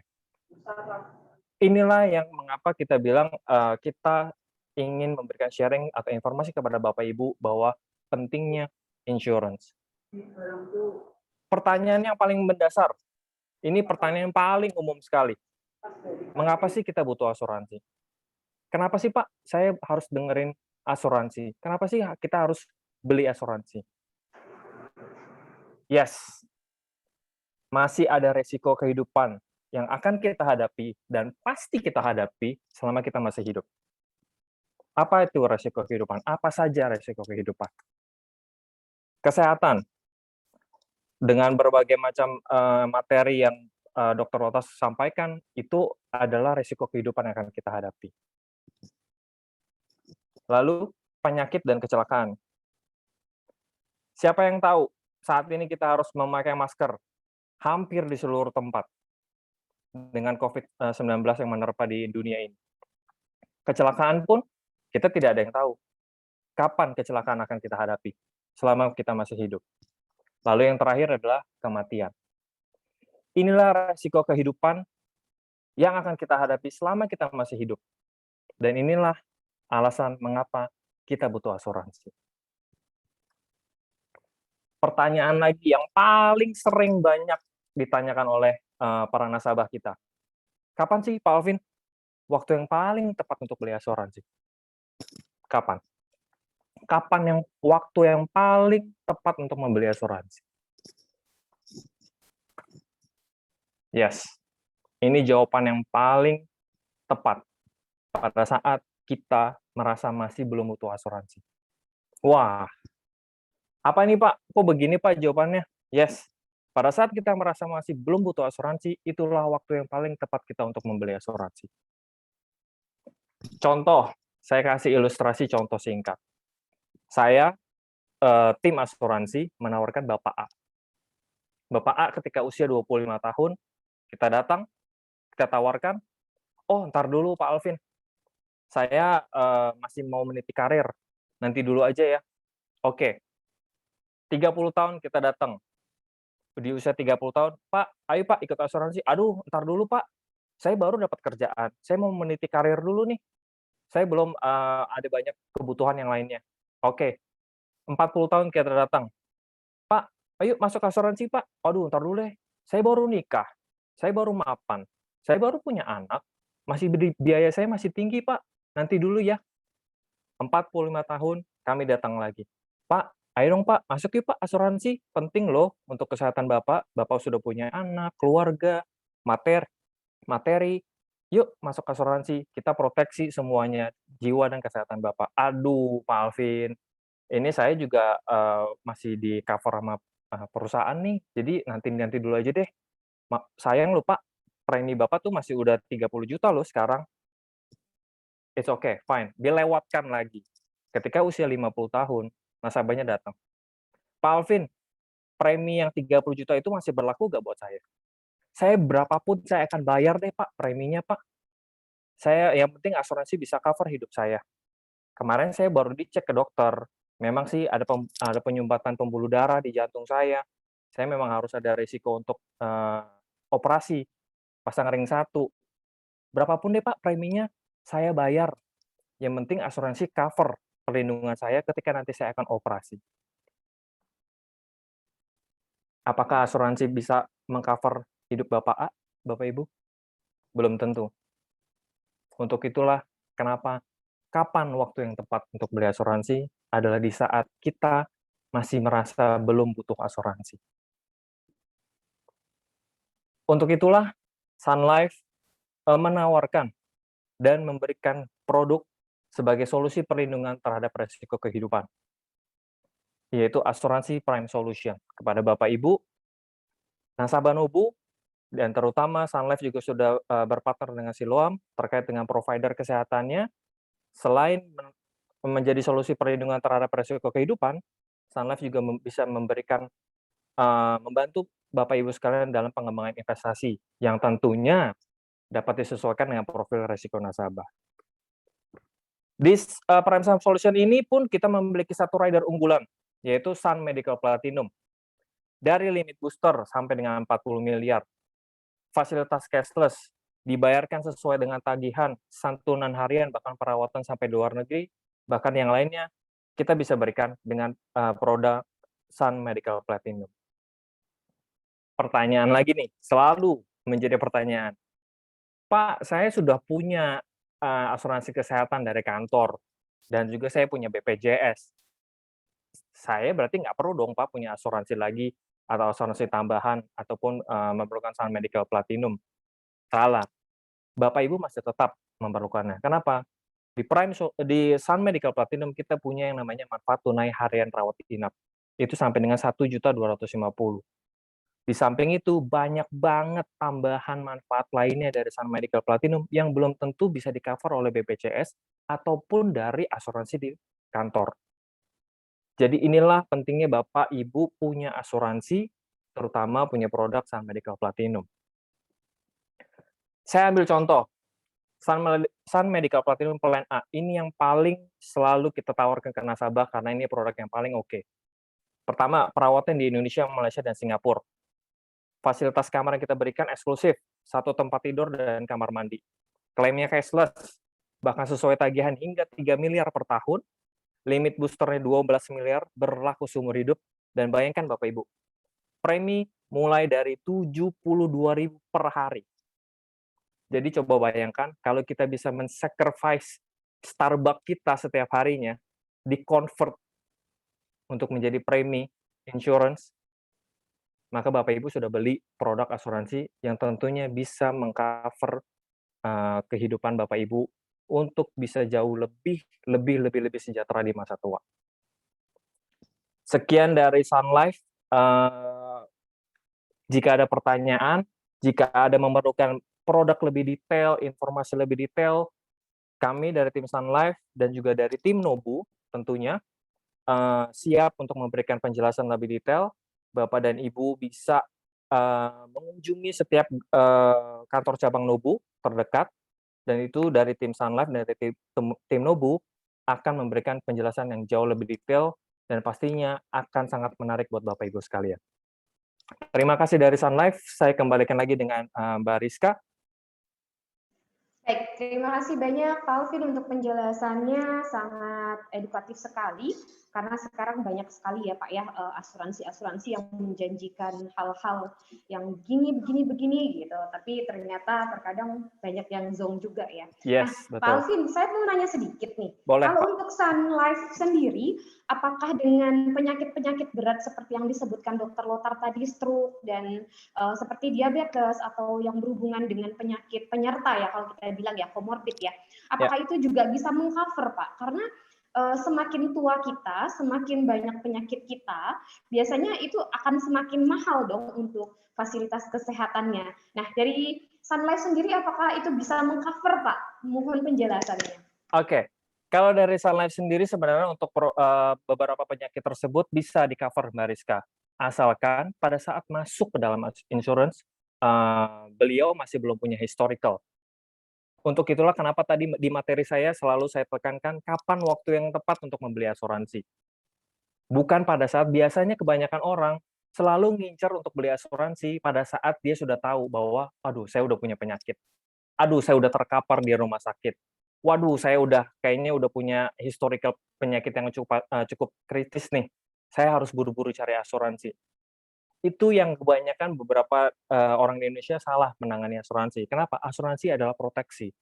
Kapan waktu yang tepat untuk beli asuransi adalah ketika kita ngerasa belum butuh. Pasti di dalam hati kita nih ketika ditawarin asuransi, pasti akan bilang, waduh belum butuh nih, gue masih punya cicilan, gue masih punya ini. Padahal pada saat itu adalah waktu yang paling tepat untuk membeli asuransi. Kenapa? Kita masih clear, kita nggak punya historical penyakit apapun. Ketika kita beli asuransi, asuransi akan pasti menerima kita. Once kita udah jadi anggota asuransi atau jadi tertanggung di asuransi, ketika kita terkena penyakit seperti yang disampaikan oleh Dr. Lothar, stroke, cancer, tumor, pasti kita akan cover. Oke, terima kasih Pak Alvin. Jadi memang sebenarnya sehat itu mahal ya Pak. Yes, Kalau kita nggak dari sekarang menjaga juga dan kita tidak punya proteksi, mungkin sekarang asuransi bukan suatu hal yang mahal lagi ya. Sebenarnya untuk cicilan juga bisa disesuaikan dengan kebutuhan ya Pak ya. Iya, Tergantung betul. dari mau untuk kesehatan kah atau kita juga untuk masa depan kah. Oke, Pak Alvin saya bantu untuk pertanyaan. Ada pertanyaan dari Pak Hari nih Pak. Saya sangat percaya asuransi, tapi sejak runtuhnya asuransi raksasa yang katanya terbesar di dunia, yang kemudian disusul Jiwasraya, bagaimana caranya saya bisa percaya lagi? Nah, Pak Alvin, dari segi seorang senior regional sales manager untuk asuransi nih Pak, mungkin dari pengalaman-pengalaman Bapak juga melihat dunia asuransi ini seperti apa Pak, untuk kita bisa menarik dan percaya lagi rekan-rekan kita Pak. Ya, menarik banget pertanyaannya. Ini juga banyak sekali ya, terutama di belakangan ini tuh, wah terlalu banyak sekali pertanyaan, bahkan dari nasabah kita sendiri pun kita banyak sekali pertanyaan. Kalau secara opini saya pribadi nih, Mbak Rizka, selaku dari Sun Life Financial Indonesia, bahwa sebenarnya inti poin dari insurance atau penawaran dari asuransi itu kembali lagi bahwa intinya kita akan menawarkan proteksi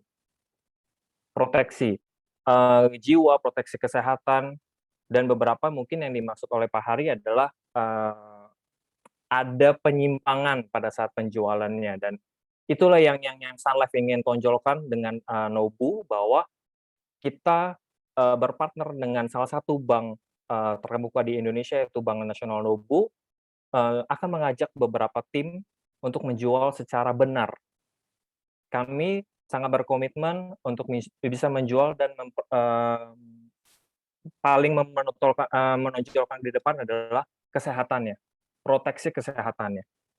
Memang benar, mungkin ada beberapa isu di insurance lain seperti itu, tapi saya yakin sekali visi dari insurance tersebut sebenarnya penjualannya benar. Mungkin hanya ada oknum-oknum yang akhirnya membuat jadinya penyimpangan.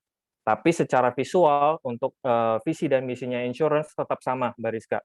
Intinya adalah kita ingin memproteksi, kita ingin membantu help ke nasabah untuk bisa memproteksi kesehatan dan jiwanya.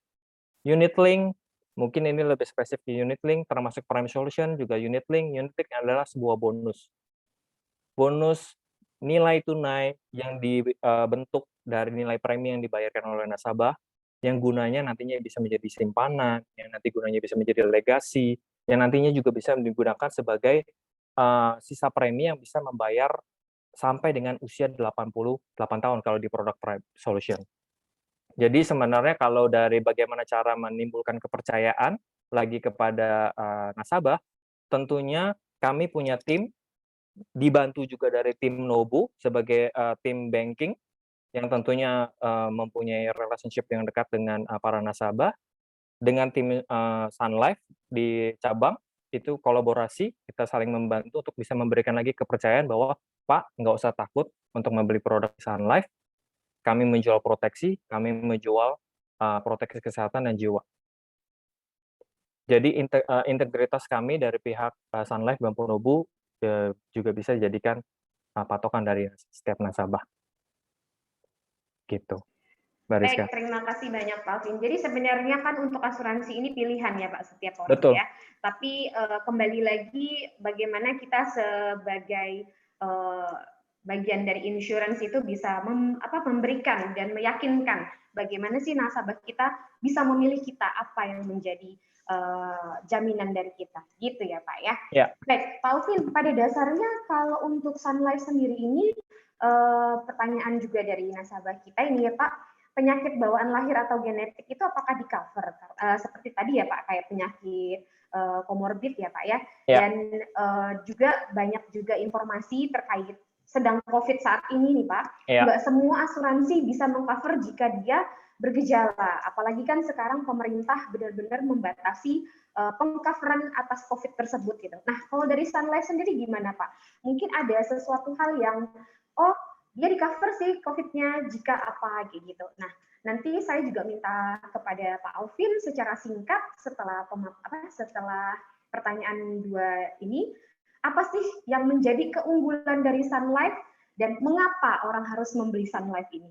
Itu Pak Alvin. Ya.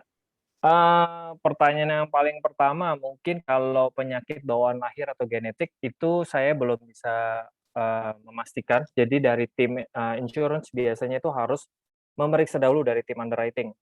Apakah tergantung dari penyakit bawaan yang diderita oleh nasabah.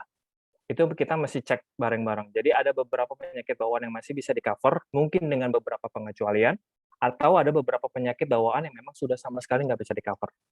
Tapi balik lagi, itu harus dikembalikan lagi dan kita harus ngecek lagi di tim underwriting kita biasanya seperti itu.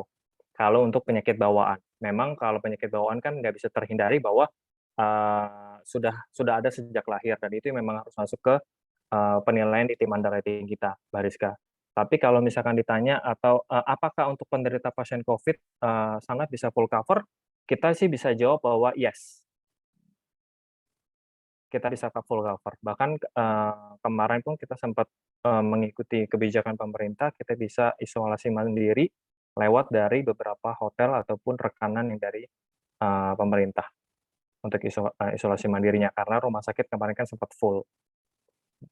Gitu Mbak Rizka. Kalau untuk keunggulannya sendiri, nah kalau keunggulannya sendiri, Sun Life memiliki banyak keunggulan dari insurance lain. Insurance lain, saya nggak bisa mengatakan insurance lain tidak bagus atau segala macam. Insurance lain pasti setiap asuransi punya produk yang sangat bagus. Tapi kalau ditanya keunggulan dengan asuransi Sun Life, kami mempunyai loyalty benefit yang bisa diberikan kepada Bapak Ibu di tahun ke-7 sampai dengan tahun ke-11. Itu jarang sekali ada insurance yang memberikan loyalty benefit kepada nasabahnya. Kalau mau lebih detail, mungkin nanti akan dibantu oleh teman-teman Nobu dan teman-teman Sun Life. Itu bisa lebih detail lagi ditawarkan kepada nasabah. Jadi jangan langsung dibuka dulu gitu, Mbak Rizka, nanti nggak ada yang ini lagi, nggak ada yang penasaran. Nggak ada yang nanya ya? Okay. Iya. Baik, ternyata luar biasa ya Pak, Sun Life itu ternyata meng-cover untuk COVID ya. Karena memang itu yang dicari sih Pak, kita kan nggak pernah tahu ya, untuk COVID ini kapan akan berakhirnya gitu. Dan pemerintah juga sangat membatasi sekali untuk peng-coveran, apalagi dengan gejala-gejala ringan atau OTG, itu jelas pemerintah sudah tidak meng-cover. Jadi mungkin sahabat Siloam dan para nasabah Nobu juga Sun Life, Sun Life ini menjadi salah satu pilihan ya Pak. Tadi sudah disebutkan sama Pak Alvin keunggulannya apa saja.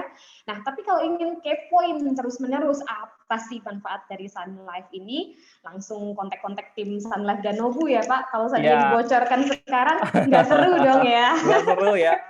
Kayaknya Iya. harus secara personal. Jadi Betul. biasanya Bapak Ibu sekalian itu kalau secara personal biasanya itu akan lebih aware lagi dan bahkan lebih justru malah lebih wah kayaknya saya Dapat cocoknya tuh feel-nya ini nih. gitu ya, Pak. Ini saya Iya. kayaknya mau punya deh tambahan manfaat ini karena di insurance saya yang sebelumnya saya belum punya nih manfaat ini tapi di Sun Life kayaknya kok oke nih cocok. Jadi saya mau ambil. Biasanya banyak sekali nasabah yang akhirnya tertarik untuk beli karena sudah melihat sedemikian banyak riders yang kita sampaikan nantinya dari tim Nobu dan juga tim Sun Life tentunya. Baik, jadi dari hati ke hati harus ngobrolnya ya Pak ya. Yes, betul. Kita menyesuaikan juga. Terus nanti kalau misalnya dijelaskan di sini otomatis kan akan memakan waktu yang sangat panjang sedangkan waktu kita singkat sekali. Iya, Pak betul. ya. Sudah sore ya. Oke, Padahal saya mau Pak menjawab Alvin. semua loh nih pertanyaan yang ada. Oh di iya, betul Pak. Saya juga sebenarnya kepo sekali Pak dengan asuransi ini. Karena sekarang itu asuransi itu banyak sekali kan Pak. Jadi semua menawarkan keunggulannya apa saja gitu. Iya, Jadi kita harus pilih yang mana nih, galau gitu kan, gimana kita supaya yakin. Oke, Pak Alvin, banyak sekali sebenarnya pertanyaan-pertanyaan, mungkin kita akan bahas di sesi selanjutnya. Dari berbagai macam chat yang sudah ditanyakan ke Pak Alvin sendiri, mungkin Pak Alvin bisa memilih Pak 3 orang pertanyaan Pak dari teman-teman dan rekanan nasabah semuanya Pak. Ini tadi mulai bertanya untuk Sun Life itu dari Pak Hari, Bu Rena, Indri, Dona, dan Aira ya Pak ya. Tadi sudah keseluruhan. Dari Pak Alvin sendiri mungkin bisa dicatat Pak. Nanti Bapak yang akan mengumumkan sendiri. Kalau kita dari Rumah Sakit Siloam, dokter sudah memilih ini Pak.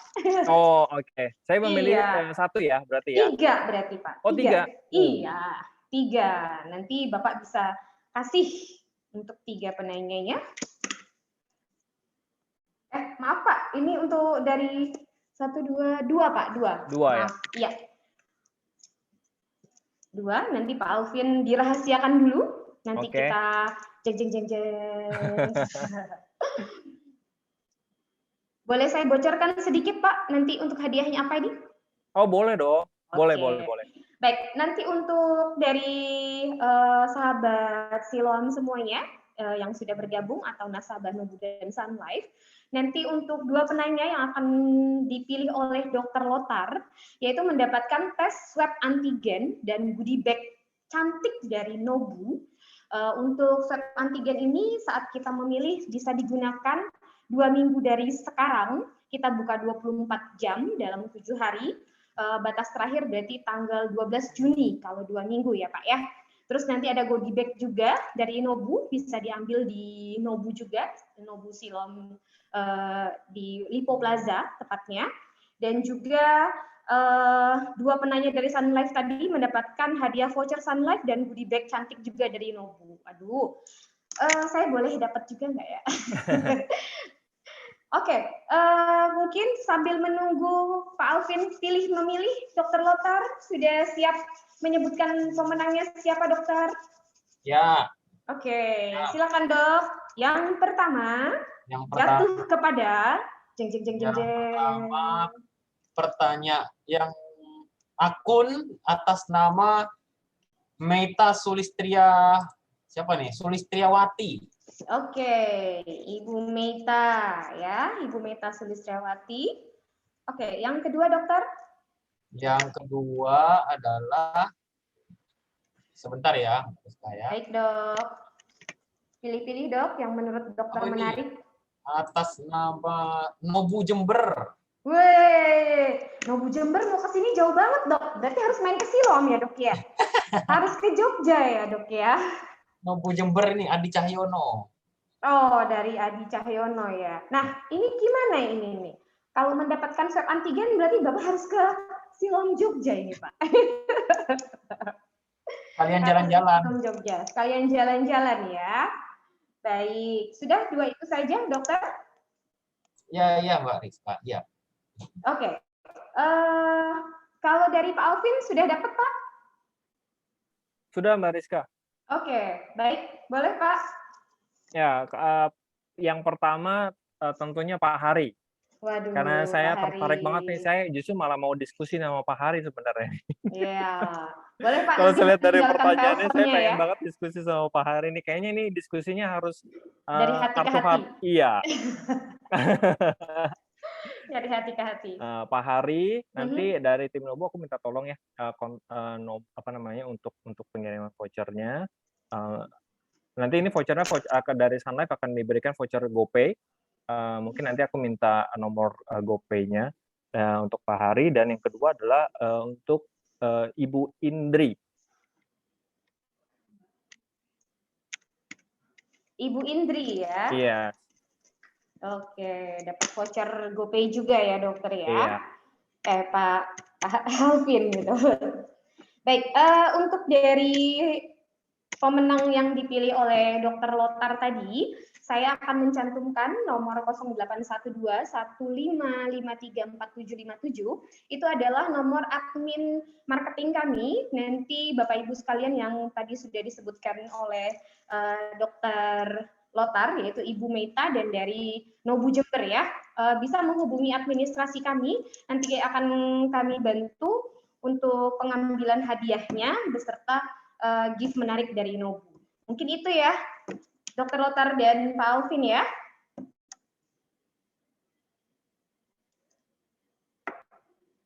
Oke, sudah semua kali ya, Pak?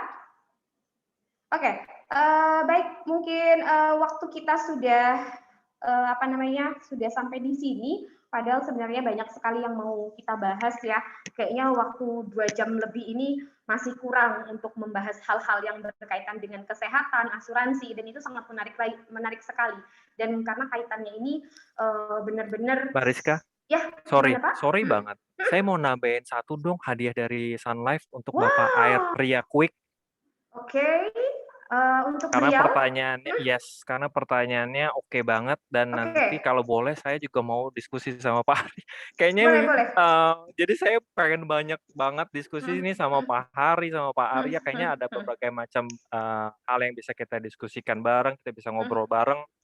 Siapa tahu nanti mereka berdua jadi malah tertarik ngobrol sama saya. Dari Pak Alvin bisa meninggalkan nomor handphone di chat Bapak. Mungkin boleh. Pak Aira dan Pak Hari juga nanti bisa kontak-kontakan dengan Pak Alvin langsung ya Pak ya. Tadi kita juga dari adminnya Silom sudah memberikan kontaknya juga, biar enak untuk komunikasinya. Oke, terima kasih Mbak Rizka. Oke, baik.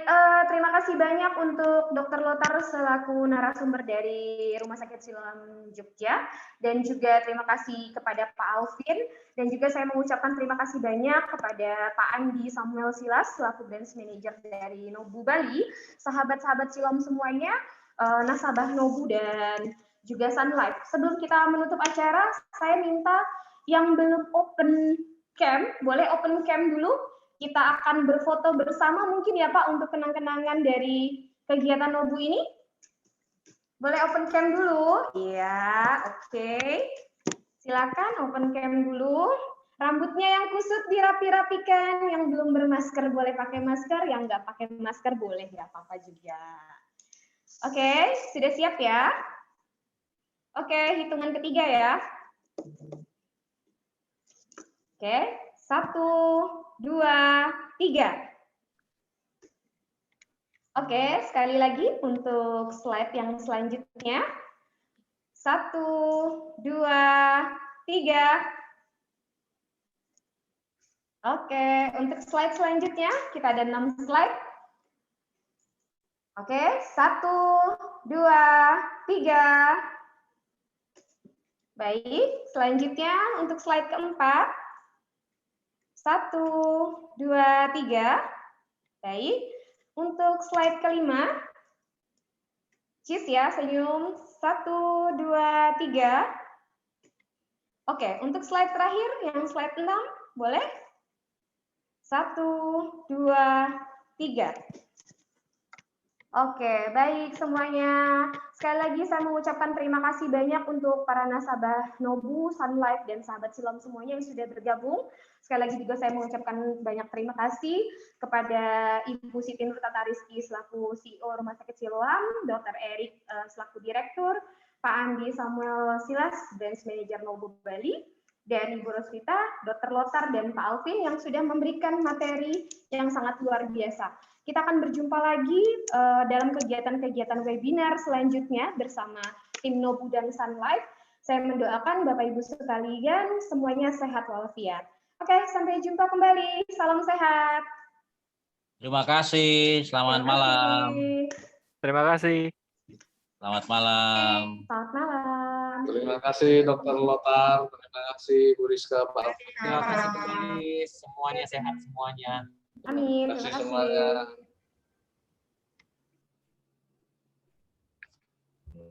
Rampung. Pak Hari siapa? Hah?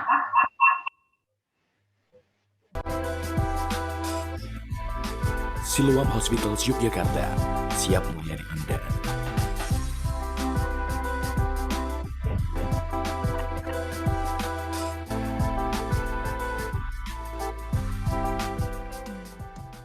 Harta dulu.